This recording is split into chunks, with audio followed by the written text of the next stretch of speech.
Hey guys, thank you so much for tuning back into the Live with Audacity podcast. I am so excited because episode 3 was so incredible, and I think you guys really liked listening to Yolanda and learning a little bit about manifesting mad money. But I felt like I missed a whole lot of questions that I really wanted to ask her once I was doing the editing. So I asked her to come back on, and I'm so grateful that our schedules lined up and we got to do it really quickly. I just recorded this an hour ago, but it's so important to me, and I feel like we really dug deep on this episode. So I wanted to get it out there as soon as possible.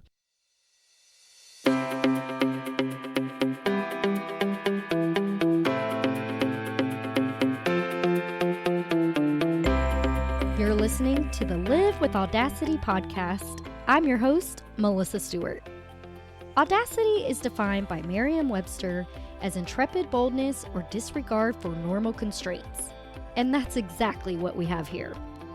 The Live with Audacity podcast is aimed at giving you the courage to explore your someday dreams, do things your way, and start making things happen in your life right now.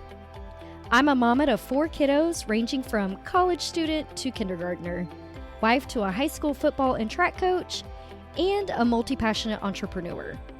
Together with my guests, we're going to teach you how to live with audacity and intentionality, discover and utilize your unique skills and talents, and step into who you are meant to be in order to make your someday dreams a reality. Are you ready? Here we go.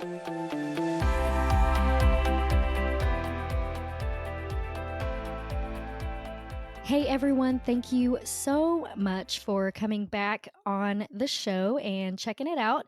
I've got Yolanda Boyar back. As you know, she was episode 3, which was, just recent. And I had so many questions while I was going through our original episode and getting it edited that I wanted to bring her back on. I just felt like I had so many questions left to ask. So Yolanda, welcome back to the show. Thank you so much for having me again. I feel so honored. Oh, good. I'm so glad because I was thinking, oh man, I hope she's not like, man, I got to waste some more time with this girl. No, I love you. And I've been listening to the podcast and I love it. It's just, I love it. So, Awesome. Thank you so much. Okay, so let's go ahead and dive right in. I want to ask you, we talked a lot about healing our hearts and things like that, but I think what we missed in the first episode is why that's so important and where do our limiting beliefs come from? yes. Okay. So, this is one of the biggest things that I go over when a client starts working with me, whether they are in one of my programs or working with me one on one. Your limiting beliefs ultimately stem from typically your childhood, but they can also stem from other traumas that you've gone through in your life as well.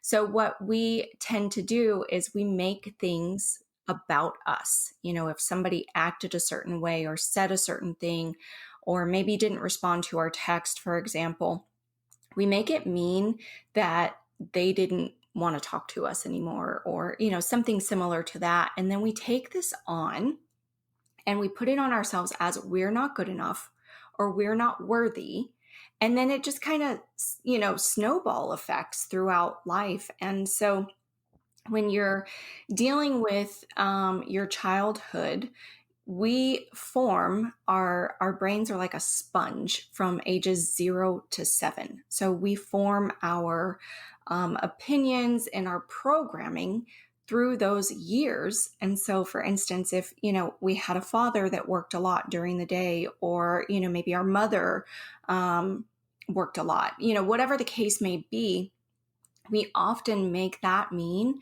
that they didn't have enough time for us because we weren't good enough. And this is just, a minor example of what I'm typically seeing in my clients. Mm-hmm. But this is energetically what ultimately decides your own self-confidence and worthiness and what you feel worthy of receiving while you're manifesting. So I tell people all the time, they're like, I want to get to the fun stuff. Let's get to the manifesting, because they want to skip past all of the inner work. But that's really what opens you up energetically, is being able to heal from that and move past that. You can have all of the manifestation techniques in the world, but if you don't have the worthiness belief, it's not going to get you anywhere. I totally agree with that. So here at Live with Audacity, my message is twofold. I believe that you need to use your unique gifts and talents to serve others. And that's where you find your purpose. But I also believe that in order to do that and to find what your purpose is, you have to heal your heart first. So real quick plug, I am so excited to do book club, and I announced via email this morning. So when this goes out, you guys will already know what it is. It's Rising Strong by Brene Brown. And I actually heard her on an Oprah podcast episode, and she talked about the book and kind of how it all came about. And it was so good. And it really hits on this exact thing of healing your heart. And also, we talked a lot about last time the intention behind people's actions on us. And that book covers all of those things. So I'm excited to do that. But I want to, every time I talk to someone, and this was 100% true for myself too, was for some reason, women, in my opinion, have this overwhelming fear, and it really holds them back from doing lots of things, putting themselves out there, being vulnerable, going for what they really want to do. In my case, I always believed that someone else was someone else could do the motivational speaking. Someone else could do the coaching, or someone else could do the podcasting and things like that. And I never really had the audacity to look inside myself and be like, well, why not me? Why can't I do those things? So tell me why women have such a much harder time with fear, and that fear really having a huge effect on our money mindset. Yeah. So, in my opinion, it goes back to, we're a little more sensitive. We tend to overthink a lot of things. And, this isn't just pertaining to women, but like you said, it's, I think a lot of women suffer from this. We don't feel good enough. We compare ourselves with other women. And we always think that somebody else has, the grass is greener on the other side. But this is where, like you were saying, healing really comes into play, because your belief in someone else, it's what you see in you. You just haven't acknowledged it yet. So just like we say, if somebody is rude to you out of no reason, it's because they saw something in you that they don't possess, and they're jealous. But it's the same thing like with the saying namaste, the light in me sees the light in you. So if you're seeing good in somebody else and you're like, man, she just rocks, and she's just going for it. Well, that means that deep down you have that in yourself as well. You just haven't uncovered it. And so we're so scared of the fear of judgment that we're like, no, no, no, no, no, no. My comfort zone is so much nicer than actually putting myself out there. But oftentimes we're 20 steps ahead of ourselves. And this is why we overthink it.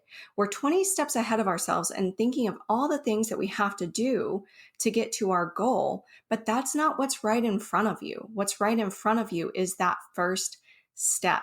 And I'm sure we've all had a situation where we've kind of built something up in our head, and we're like, oh my God, that's scary. Or, oh my God, how am I going to get that done?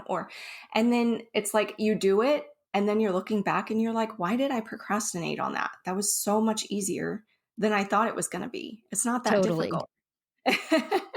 So, Yeah. it's just taking that first step and just trusting that everything's always working out.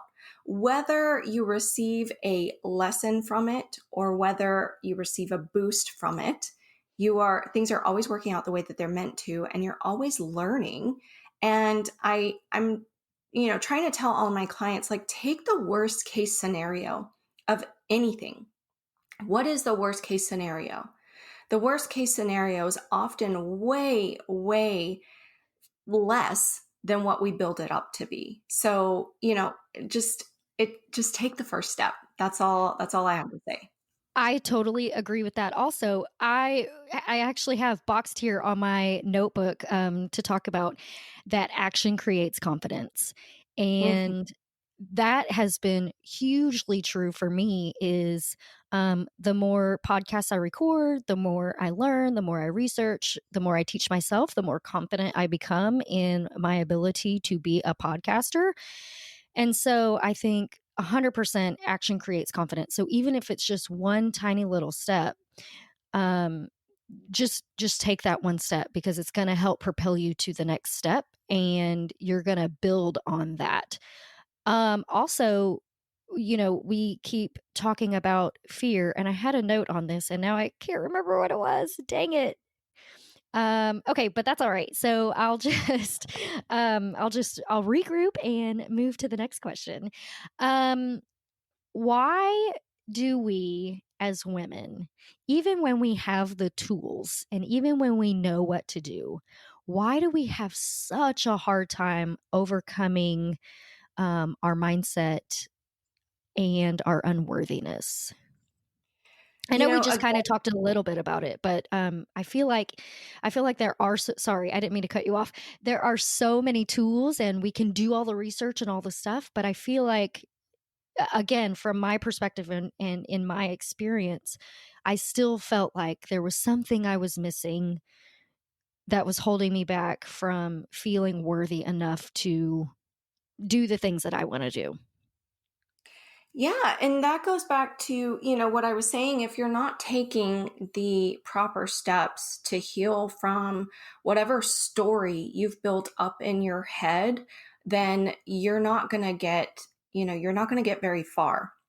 And so often we, again, overthink things and we replay this story that we've been replaying throughout our lives. So, for instance, let's say I'm just using this as an example. Let's say your dad worked a lot and you didn't see your dad, um, you know, when you were a child, and then you deemed that you weren't worthy of time. Well, then you start playing that into your other relationships, whether it be friendships or whether it be, relationships with a significant other or a spouse. And then so it just kind of keeps replaying and then you don't even know that you're doing this because it's your belief now, like this is the reality that you're creating. And so when we try to skip the steps, it's like wait, no, you can't call that in. But again, the messy massive action, you're never going to have it all figured out. Never. Even when you think you're a pro, there's still something that you haven't learned. So messy, massive action versus getting caught up in the details. So many of us get caught up in the details of, well, I need to learn this before I go, and I need to Mhm. do this before I can go. And that's not what it's about at all. It's a fumbling process. It's trial and error, and it's just get out there and do it. And people are so scared of that, but people respect you even more when they see that you're trying. Whether you think you're doing it to perfection or not, guess what? We are our own worst enemies. And so we're going to judge Mhm. ourselves harder than anybody else, whereas somebody else is going to think, "Oh my god, that was great. That speech was great, or that post was great," or whatever it is. But we always again want to retract into our comfort zone, but that's comfort is it's mediocrity, and we're not here to live a mediocre life. Our souls thrive on adventure. So, again, just instead of dipping the toe in the water, just dive in the deep end. I totally agree. And I actually saw, or not saw, I heard Ed Milet on a podcast recently, and he was kind of talking about our comfortability. And he was saying that a lot of times it's really hard for us to push past our comfort level because we don't know what to expect once we step out of our comfort zone. And then so we'll do anything. We'll self-sabotage ourselves all day long to stay in our comfort zone, because even though our comfort zone may be absolutely horrible and total hell, but we know what to expect. There's no surprises. Like, we know what, and we know how to handle what we're dealing with and things like that. But if we push ourselves either in making more money or stepping out and being bold to do something that we've never done before, we get really scared about doing that because it's uncomfortable. We don't know what to expect and we don't know how we will handle it. I know what I was going to say a little bit earlier about fear was right before I finally, because it took me a couple of months. I knew I wanted to do the podcast and I was scheduling interviews and I was doing them, but I wasn't like going full force to get it out. Um, One of the things that I started to realize was that I really did. I feel like I have a fear of success. And I know that sounds so ridiculous because, like, who the heck would be scared of being successful? That's so dumb. But I feel like I really did. And I decided to journal about my fear and what I was afraid of. And I'll actually go back to it because I think it's just like right here. But I wrote down a few things that I was afraid of. Like, I know I was afraid of being overly busy. So, yeah, I wrote down here being busy and missing important things with my kids.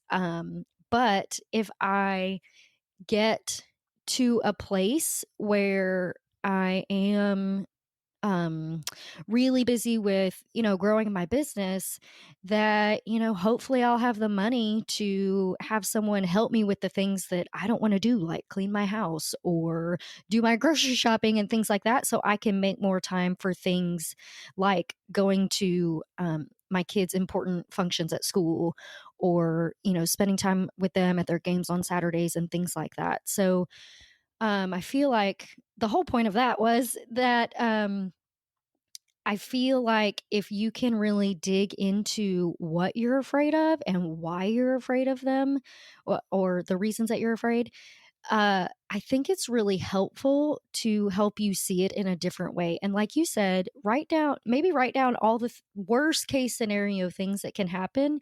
And then you realize that those things aren't actually as scary as you once thought. hmm there's a quote that says, "We prefer familiar hells over unknown heavens."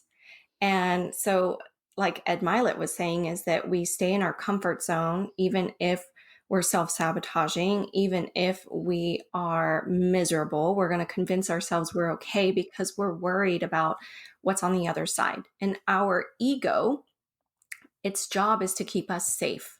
And the unknown, the unfamiliar, is not safe to the ego. So it's like, no, no, no, no, no, you belong back here. And it's trying to pull you back. There was something else I was going to say on that. I know I rambled on for a little while. Sorry about that, everybody. That's okay. I love it. So, why don't we talk a little bit about journaling? What do you have any journaling practices that you tell people to use, or any tips? Yeah. So, first of all, just journaling, period, is a really good way to release built up emotions. So often, society tells us, like, no, no, no, keep that inside. You don't talk about that, or you don't share that, or don't get emotional.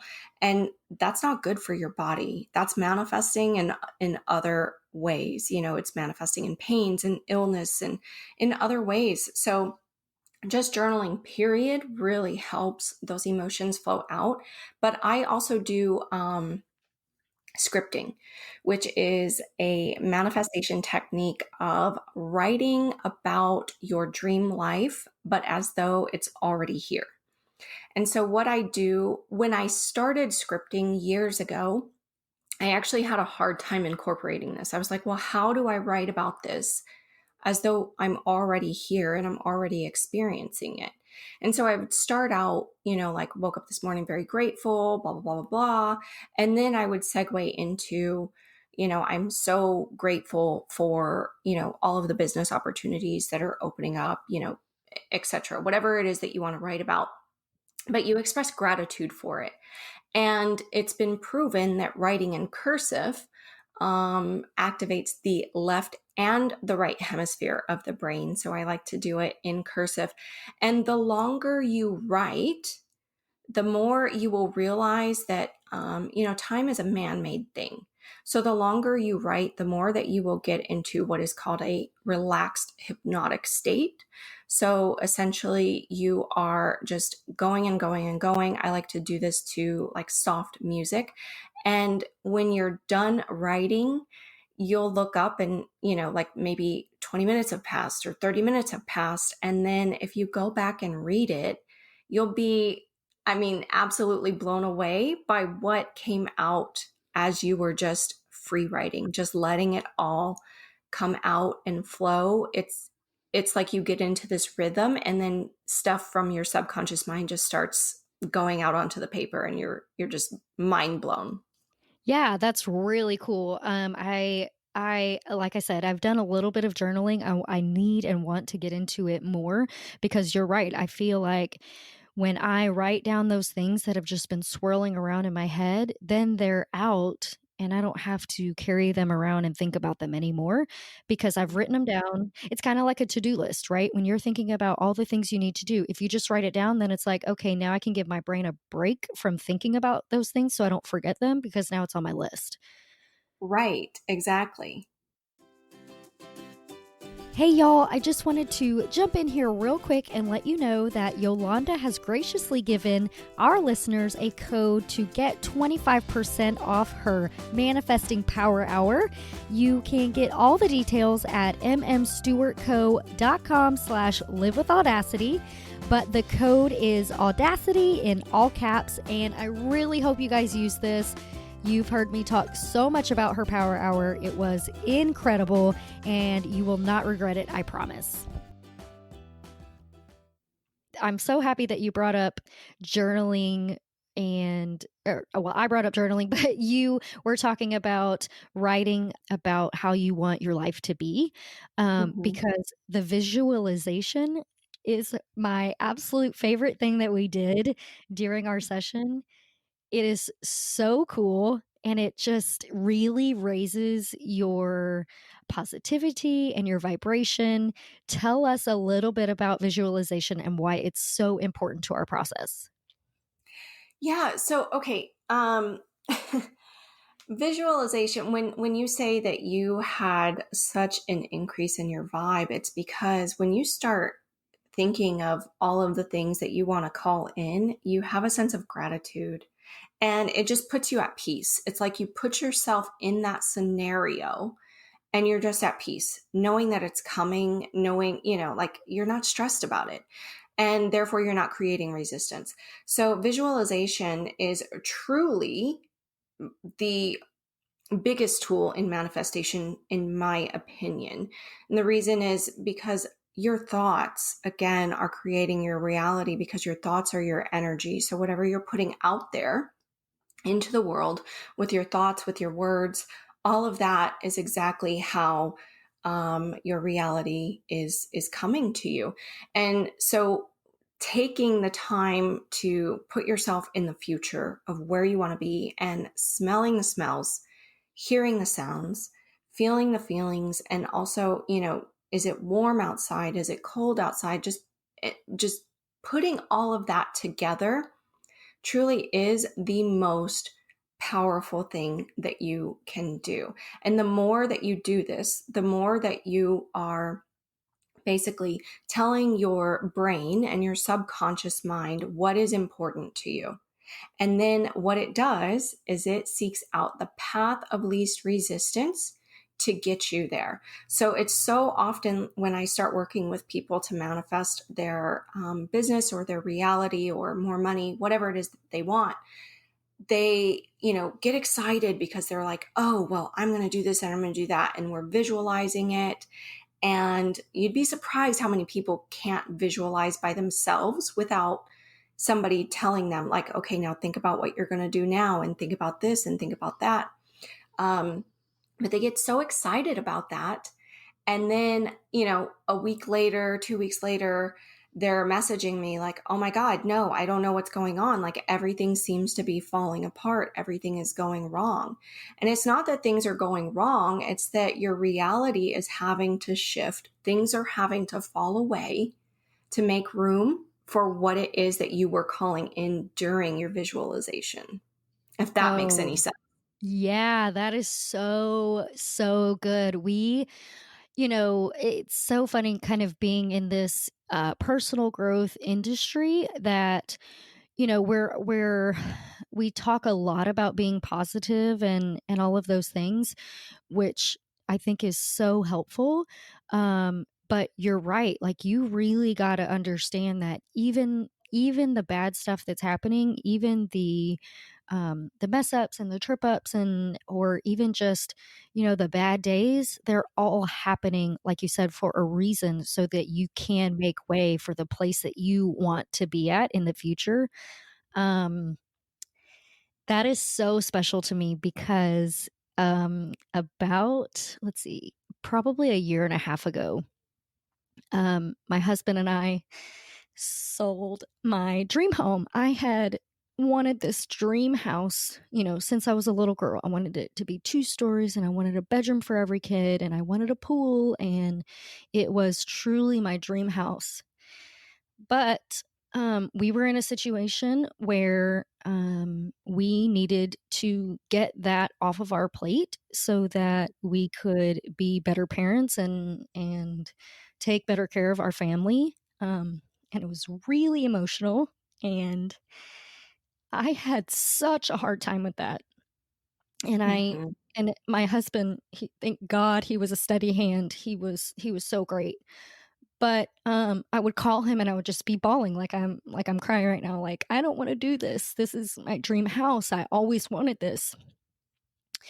But once we signed the papers, it was like I breathed a sigh of relief, and I knew in my heart that I was, on my way up the hill, and that as soon as I got to the top, I was gonna be able to see what was coming, and I was so excited about it and couldn't wait to get there, but it was so hard to get to that point. And, um, we did that. And our dream throughout our whole marriage has been to move to our family land and build a house.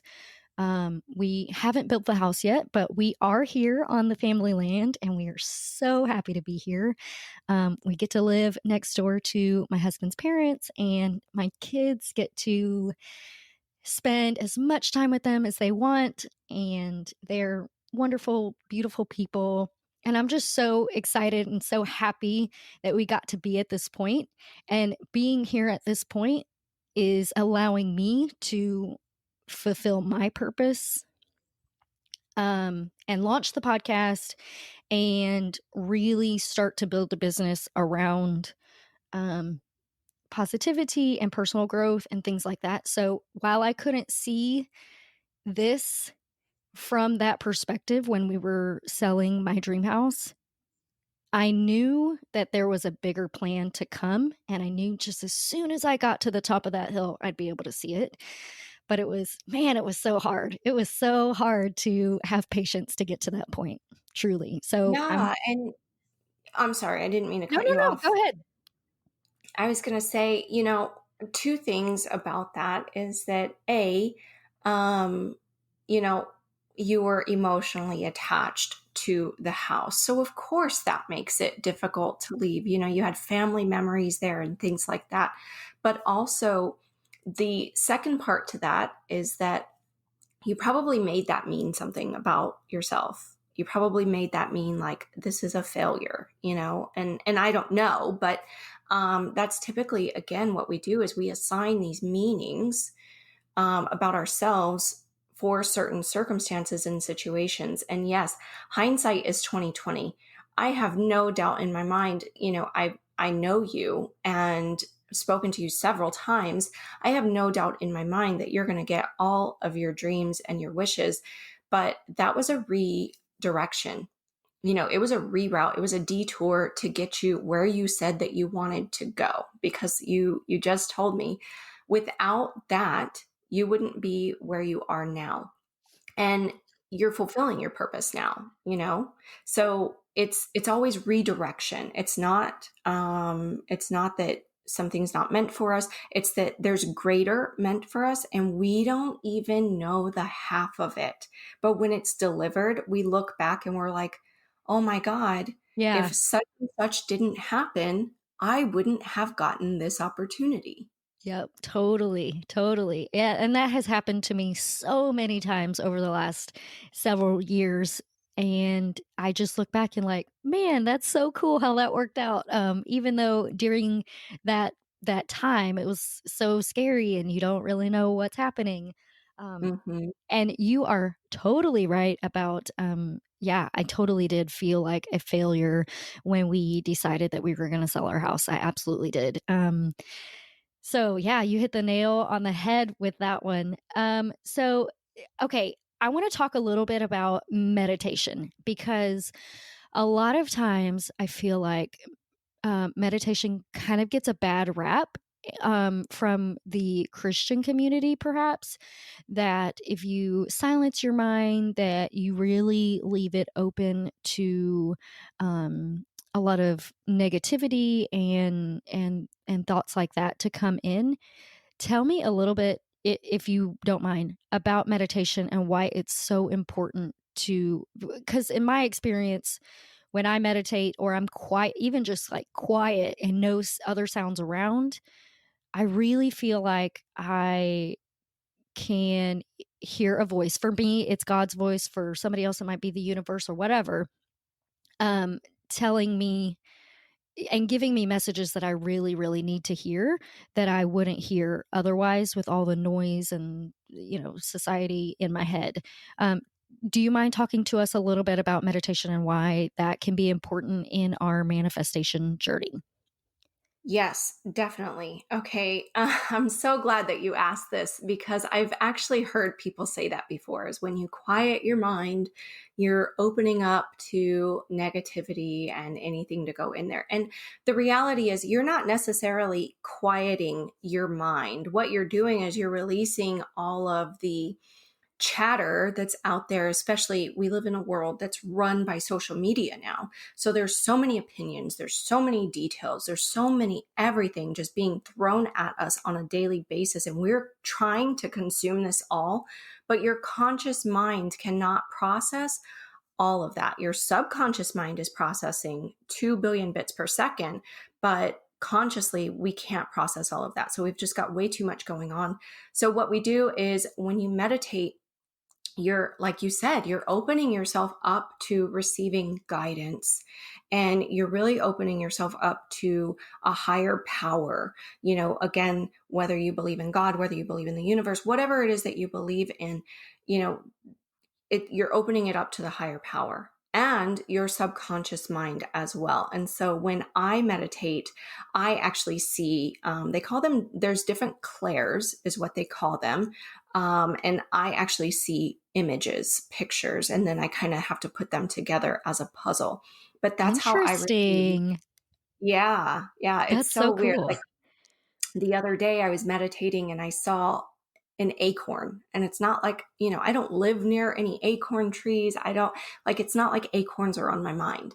And so when I'm done, if I don't know the meaning or how to put it in a picture to apply to me, what I'll do is I'll go and I'll Google spiritual meaning of acorn. And then I realized when I Googled it that the acorn is meant to show strength, but as well as a deeper spiritual awakening, which is crazy because right now I'm going through that where I'm just diving deeper and deeper and deeper. Um, so yeah, you just open yourself up to receive the messages that you need versus all of the chatter that everybody out there is like, do this way and do that way. And, again, your subconscious and the higher power know better. So just tuning into that voice is truly all you're doing. It's not that your thoughts are like your mind is clear, because it's not. You're still receiving thoughts. It's just you're slowing down and you're taking a minute to tap into that and pay attention to it. Right, right. Yeah, I like the way you put that. It's really your subconscious mind coming to the forefront rather than you controlling your thoughts necessarily and letting your subconscious mind really I feel like I'm imagining it's just like stepping forward like, "Okay, here are all the real things that you need to know." Um, I think that's Yeah. so cool and so it's just so interesting. I love that you see images. That's so cool. I've never heard of that.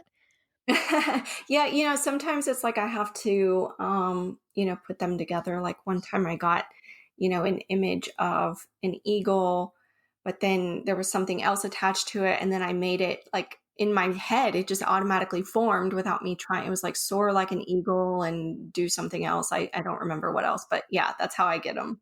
That's so neat. That's so neat. People think, and I know this has nothing to do with what we're talking about, but to me, it made me think of it. Um, I am a crazy person, and when I'm talking to people, I I read the words in my head. Um, and so, like, if I say your name, I don't I see Yolanda, so I know how to pronounce it by the way that I see it in my head, and I know that's so weird, but that's just one of my little quirky things that I had to tell you about. Well, that's probably how you get your messages too. But I have to pay a little bit more attention next time and see if that's how it is. Oh, Yeah. so cool. Okay, well, I wanted to ask you real fast. With visualization, is it possible that we could visualize having a conversation with someone that we need to forgive? And would that be that maybe coupled with journaling? Would that be a good way to work through the stuff that we've been through with that person? Or what would you suggest? That is an amazing way to process that. And the reason I say that is because, whether the person is living or not, we all have connections to one another. And so if you have ever thought about someone, let's say someone just popped into your head that you haven't spoken to in months, weeks, years, whatever the case may be, and all of a sudden something happens where, within a few days, you either get a text message from them, an email from them, or you see them out and about, it's because we're all connected. And so setting the intention of releasing the anger, hurt, and frustration around the scenario and this person is a really, really powerful way to do this. And so what I actually do is I recommend to all of my clients, once I find your limiting beliefs and where they are stemming from, I actually assign writing a letter to that person, that thing, whatever it is, and then writing one to yourself, because we hold on to so much guilt within ourselves for allowing certain situations and going through certain situations. So you have to forgive yourself as well. So, and I have them write the letter and then set that on fire, because subconsciously seeing it burn is sending the signal like it's over, it's done, you're releasing it. And so then sitting with yourself and just kind of focusing on that person and sending intentions of love and gratitude, because either way, whatever you experience with that person, it again taught you a lesson. So it served you in some way, whether it made you a stronger person, whether it made you, recognize something, whatever it is, it served you. So just sending the love and gratitude. When you're in the state of gratitude, you cannot be in another state. So sending that intention, they will receive that. And it feels so good inside. It's like a weight lifted off of your shoulders. Totally agree with that. I actually did that after our call and ashamedly, I don't know if that's a word, I did it a couple of weeks after we had our call, but it's so crazy because I felt all the things that I should after our call, and I was like, "Man, I feel so much better." But I will be totally honest, I didn't really truly let those things go until I wrote my letter. And it was really hard for me to write my letter so far after the fact. And I just really felt like I was going through the motions and I wasn't actually feeling all the things I would have if I would have done it right after our session, but it still made such a huge impact on me, and I reflect even now if I get in that situation where I start to have those negative feelings, I'm like, "Nope, nope, I nope, I understand that this person is going through some stuff," or try to see it from their perspective or whatever, and it really helps me stay in a state of where it doesn't bother me so much that that person is acting the way that they are. Yeah, when you look at that person with compassion, because whatever they did or didn't do to us, it's most of the time it's not done intentionally. And if you just look at them with compassion of they're doing the best job that they can with what they've gone through in life, and the experiences they have and their limiting beliefs, um, the forgiveness is more for us, not for them. And so it's funny that you say that about your letters because I knew that because we chatted. But I've had clients say that they didn't want to write the letters right after because it's almost like the ego is holding on to that anger because it's easier for us to tell somebody that we're angry with them versus telling them that they hurt us. And that's the reality is that you're not angry with them. You were hurt. And so Mhm. it's your ego's way of trying to hold on to that because that's what you're thinking that you're teaching them a lesson. Like, no, I'm angry. This is your lesson. You're not going to treat me this way. But all it's doing is it's hurting you. And so it's funny because I've had clients say that to me. They put it off.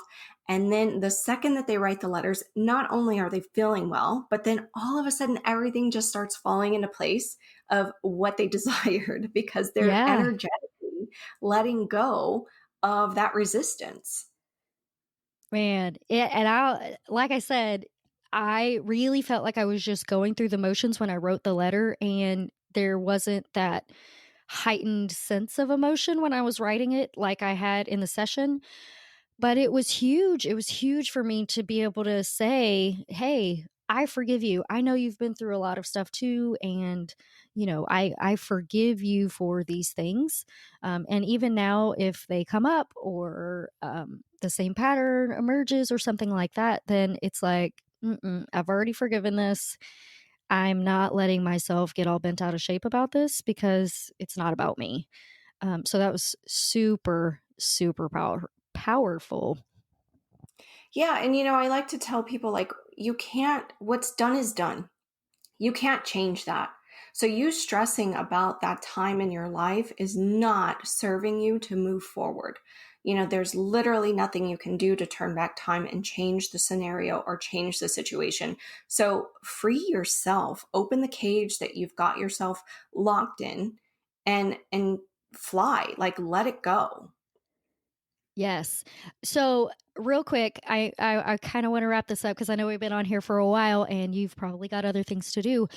But so I know when we did our session, we only focused on one particular person at the time. But um, I know that a lot of times we have a lot of events or a lot of people that we probably need to write letters to. Is that so? If I were going to if I had a list of people I needed to write letters to, how often do you think I should write a letter, so that I can really focus on that and deal with it? Or should I just get them all out of the way as soon as possible? Or what would be your approach for that? Well, the easiest way is if you have a ton of things to forgive, the easiest way is just to make a list. To make a list spelling out specifically what you're forgiving you're forgiving so and so for doing what to you. And then, you write the next thing and you write the next thing. And then I love the Ho'oponopono prayer that we did together, which is an ancient Hawaiian prayer that allows you to release and forgive. And so you'll make your list, and then you go back and you repeat the Ho'oponopono prayer after each thing that you read off, or that you listed off. If you feel that you need to write a letter to it, like one sentence just isn't gonna do it for you, then by all means write the letter, but for the most part, you're gonna have a few minor situations that you need to write the letter to, but then the rest can typically be done by just listing them off. Okay, perfect. Awesome. And I will link the Ho'oponopono prayer in the show notes for this episode also. Yolanda, thank you so much for coming back on. I feel like we really hit on a lot of things. I hope people get a ton of information out of this session and this episode. And again, I will link all of your information. But real quick, tell everyone where they can find you just in case they don't have time to go digging in the show notes. Yeah. So you can find me in the Facebook group, Manifest Mad Money, my podcast, Manifest Mad Money, on IG as Manifest Mad Money, or connect with me on Facebook, Yolanda Boyar. Awesome. Thank you so much. I sincerely loved it and had a great time. And I hope, again, that everybody else really loves it too. Thank you so much for having me. I loved it.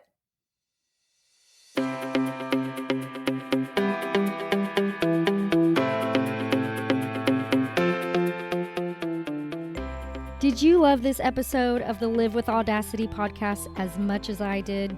I know you did. So if that's true, please head on over to iTunes or wherever you listen to podcasts, subscribe, leave me a review. Please let me know how I'm doing, and I hope to see you next week. Bye.